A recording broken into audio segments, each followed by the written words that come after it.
अहं शिवमहेन्द्रनिगमः एकविंशतिदिनेषु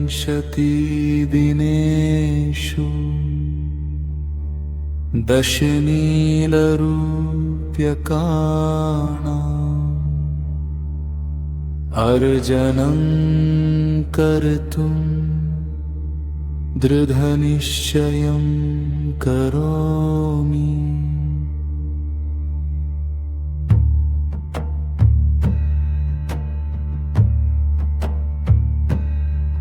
मम संकल्पः स्थिरः अस्ति, मम वाणी शुद्धा अस्ति, मम मनः प्रशान्तम् अस्ति, मम मार्गः प्रकाशितः अस्ति।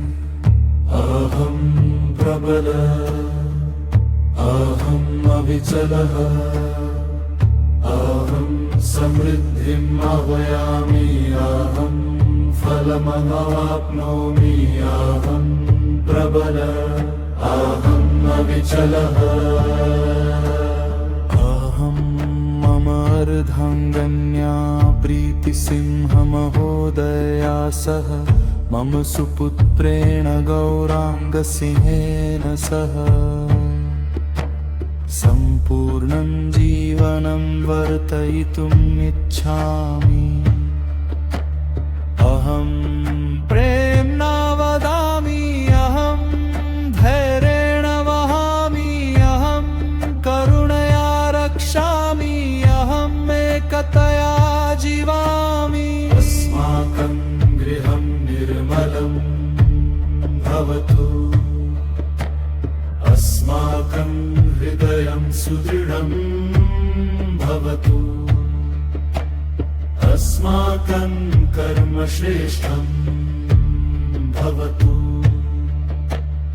अस्मासु अनुग्रहः वर्षतु। अहं प्रबलः, अहम् अविचलः, अहं समृद्धिम् आह्वयामि, अहं फलमवाप्नोमि। अहं प्रबलः, अहम् अविचलः, अस्माकं परिवारे भगवतः श्रीरामचन्द्रस्य असीमकृपा वर्तते।